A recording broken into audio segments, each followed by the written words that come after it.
There is a brand new mercenary tank coming into World of Tanks console, and today we are going to have a look at just what this tank is all about, as well as some of the other update news that of course comes out every week, and hopefully you'll be interested to see what this new tank offers, as well as some of the Q&A that Wargaming have done as well. So without further ado, let's get into it. So the Rhino is a new tier 8 mercenary tank that we we'll be able to find out some more with regards to its stats. And so we start off with it being a kind of heavy tank, and essentially what Wargaming says, it's a stubborn mass of power and aggression. Now whether that is actually the case, we'll find out in now. But first off, 1600 hit points, it's okay for a tier 8 heavy. It's not on the exceptional side, it's not on the super low side. It's kind of where you'd expect it to be. Where you've got the kind of problems though is that it does get some really annoying stats in the form of its speed. So 38 kilometers an hour top speed, but it only has a power to weight ratio of 11.75, which is certainly not the best, if I'm going to be perfectly honest with you. You also then get a few other problems, which is that although it is fairly okay as a tier 8 heavy, it has 1800 damage per minute, which is particularly not great.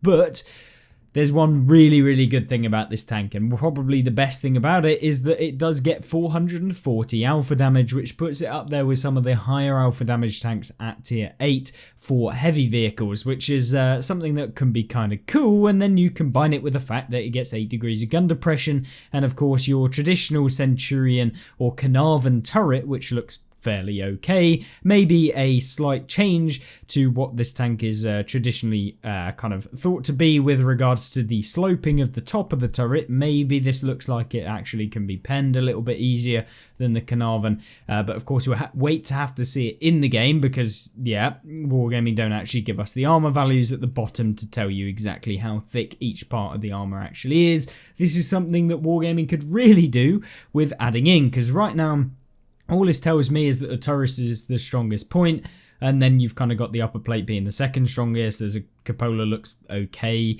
but yeah, we really don't get anything valuable from this other than you see the spaced armor as well, which it seems to have, as with all of the mercenary vehicles. They slap a load of spaced armor on a tank that's already there.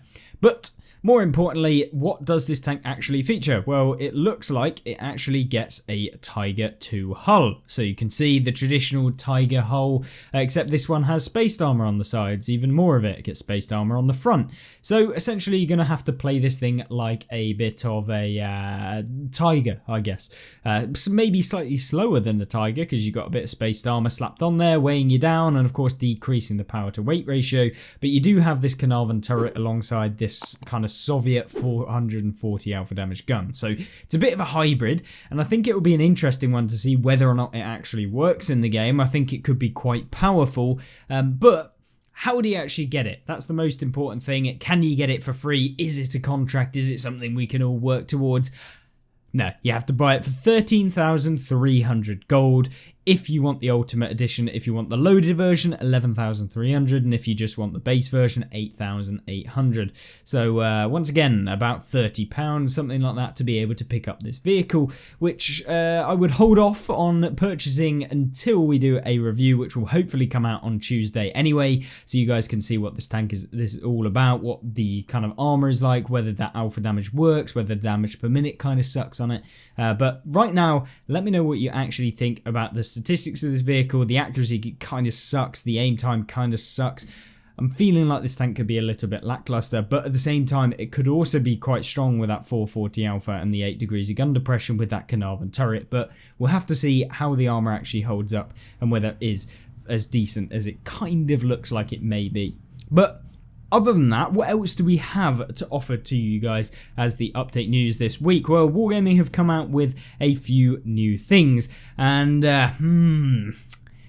looks like we've got the best silver event that you can possibly hope for, which is the Silver with Interest event returning, which is amazing because it is the best time to be able to grind out some silver. And next week I will be doing a maybe even 2 streams where we'll be earning some silver so that we can get our silver count back up to in the region of about 30 mil. maybe, because at the minute I'm very, very poor on the game. We're looking at about 3 million silver in with all of the equipment and tanks I've been having to buy recently. Yeah, hopefully we can get that back up to where it belongs. But what else do we have? Well, right now on the weekend, if you're playing and you're watching this on the Sunday, the control mode beta is back and you can get your tier 5s out for this. So it's a tier 5 control mode, which is of course like the domination game mode. If you've ever played Call of Duty, it's that same sort of game mode, you know, capture the flag, etc., where there's multiple flags, each one holds it, you sit in the cap, you get the cap points, and then, yeah, it's a similar sort of thing, but for console. What else do we have then? Well, yes, the Silver with Interest is back, which I'll do a full video on how you can maximize it, because trust me, you want to be maximizing it to earn ridiculous amounts of silver. But there is a few new events coming in. There's the trade-in is back, which is, as I always say, one of the worst events that I think personally, unless you are genuinely wanting to trade in a tank, you will never ever play again.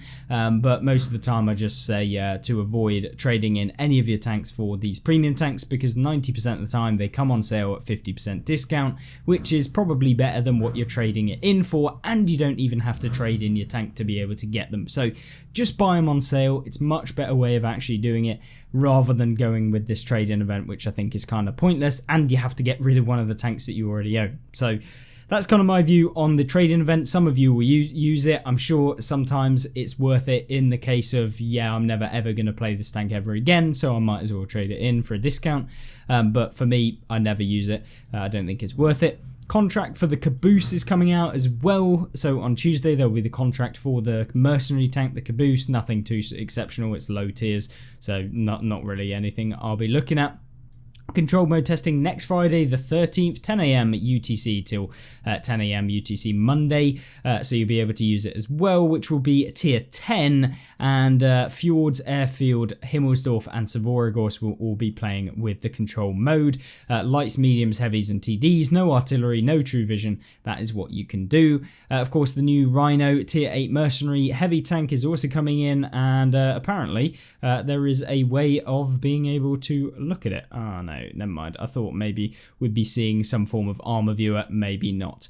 Anyway, there is also some extra things that we have as well, which is the Q&A, and this is always the interesting thing. So the first thing is, can the Ignis Purgatio reverse speed be buffed a little bit? Unfortunately not at this time, as that tank is performing very well, and lower reverse speed is a way we try to limit the survival rate of vehicles, so if we changed it would need balancing in other areas. So yeah, this tank is absolutely disgusting in the game in Cold War, so should definitely not be buffed. Will Windstorm or Tundra return this year? This year, no, but one of the maps will return next year, so that's good. It's probably Tundra, to be honest with you. Out of those two, Windstorm was this weird icy map that it was not particularly a great map. Is there any chance that we could see the return of 3D commanders like Rambo and Snake Plissken? This boils down to a licensing conversation, and I'll never say never, but this would have to be something we'd work out with the IP holders. So that's like individual property or something like that, I believe. Basically, someone's owns the rights to the characters, and they have to get permission to sell them again, because yeah, although they've sold them in the past, that's under a kind of agreement between the two that they'll be selling them at this, from this period to this period, and then yeah, you can't then sell it after that period. So maybe that will be something that they'll do in the future, but they're not saying anything right now. Instead of 90 gold to respec all 9 crew skills, how about 10 gold to respec as needed? This is something that should have never been changed. You used to be able to do it for 10 gold per crew skill.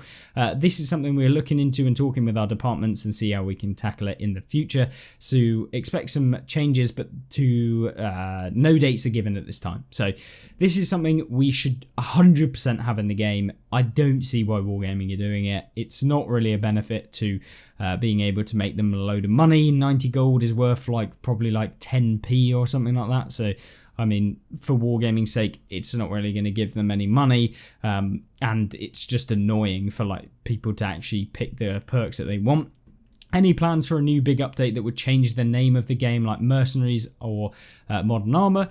We are always in discussions with our teams and leadership about what would be the next big update for World of Tanks Modern Armour, but it's safe to say there's nothing that we can share on stream, so nothing so far that they can actually announce. But apparently, maybe that's incentivizing, or that's a bad word. Maybe that's hinting at the fact that there is a new thing that they're looking at. Do you think it would be a good idea to make bases uncappable for 5 minutes? There is a good idea to be made on this, and on the design side, we are going to brainstorm this and keep thinking about how we want to proceed, possibly changing the rules in some way. I would recommend actually doing this. I mean, if there's 10 tanks on both sides and one team has capped, who has really won the battle? The battle's still going on in reality, and it just doesn't make sense from a logical standpoint that you could cap within the first minute because some people YOLO'd into a cap and then no one else YOLO'd on the other team. It just doesn't really work like that. There'd still be 10 tanks per side who are still wanting to fight in the same area. It's not actually, no battle has been won by capturing a flag or saying that you've beaten the opponents. Anyway, so fingers crossed that that'll actually become a thing, because capping is 90% of the reason why most people don't actually get better at the game, or they use it as a way of saying that they were guaranteeing a win, but 99% of the players that say that are also don't have very high win rate. Doesn't necessarily mean that, you know, it matters that much, but who cares? It's just an illogical thing. So this general takes, how does a balance patch take to create, and when will we see the next one? So this generally takes a couple of weeks depending on the amount of vehicles being updated, and most of that time is spent going through all of the stats of the vehicles and comparing them with similar vehicles. Okay. So I'm assuming that this is just basically their kind of, they called it Tanks Reforged, which is where they went through and just like updated some of the tanks that needed buffing, nerfing some of the tanks that were a little bit too good in the tech trees. So that was, hopefully we'll be seeing some extra stuff, something a little bit to buff some of the older premiums, some of the older vehicles that maybe don't get as much love. Would you be able to buff the rate of velocity of the missiles on the Jaguar? The missiles in Cold War mode are meant to be a lot lower in velocity, and we try to aim to have their velocities relatively close to real life ATGMs. With that being said, we will take a look at the Jaguar and some others in upcoming Cold War Balancer updates. So yeah, maybe they'll see that change. When there are now 40 maps, why do we see the same maps all the time if we play for a few hours? We do set our weighting to be very equally distributed, and at the start of every season we do up new maps frequencies, so you get to see them more. After a week or two, we drop the frequency back down. We can take a look at the data itself and see if there's a problem going on, and if we need to act, they will. I always thought that they actually, although they have 40 maps in the game or whatever it might be that they actually have, I don't know the specific number, but usually they used to have like a set maps that are in the rotation, and then like every so often they'd change the rotation, so they'd add a map and then take a map out so you wouldn't see it. Now I don't know if that is actually still a thing in World of Tanks, because I think that was based on the fact that in the game itself they only had limited amount of memory to work with, because we were playing on Xbox 360s, etc., PlayStation 3s. Whether or not that's the actual case now, I have no idea, but it'd be interesting to see Wargaming actually tell us whether that is the case or not. Can the Amalad get some slight buffs? The Amalad is performing well, and at this time there are no plans to give it any additional buffs, but with it being still a new tank, we will continue to watch and buff it if in the future if necessary. I think this tank was actually pretty well okay. I mean, I didn't think it was overpowered. I also didn't think it was underpowered, so I think it's in a good place. Is there any way to reduce the exhaust smoke that comes out of the BMP2 and BMP3's ATGM as you lose sight of the red dot for a few seconds? We can revisit this if there's some visibility issues. I can talk with the VFX artist and see if there's something that can be done, which, I mean, fair point. It's something that would be good. Can you create an emblem or insignia that contains custom stats? So creating a cosmetic or place to show off a dynamic stat. We actually talked about this internally, and we think it's a fun and great way for players to show off their personal feats. I think this would be really good. Right now we have the Marks of Excellence, but maybe there's more ways for players to showcase their achievements. We do have some documentation for the idea, and while it's a great idea, we don't have anything planned for this at this time. So maybe in a couple years, maybe they'll bring it out or something like that, but we'll have to wait and see. If there's any questions that you have, let me know in the comment section. But that is basically the update news for next week. The best silver event alongside a brand new tank. Not a bad week, although didn't get the best upvotes compared to dislikes, but yeah, let's see what you guys think on this video. Of course, if you want to check out any of the videos that we've done recently, there should be some on screen alongside a kind of a guide series that I've done over the last 3 or 4 years of uploading. So hopefully I'll see you there. And of course, have a brilliant rest of the weekend and a fantastic next week. See you in the next one. Goodbye.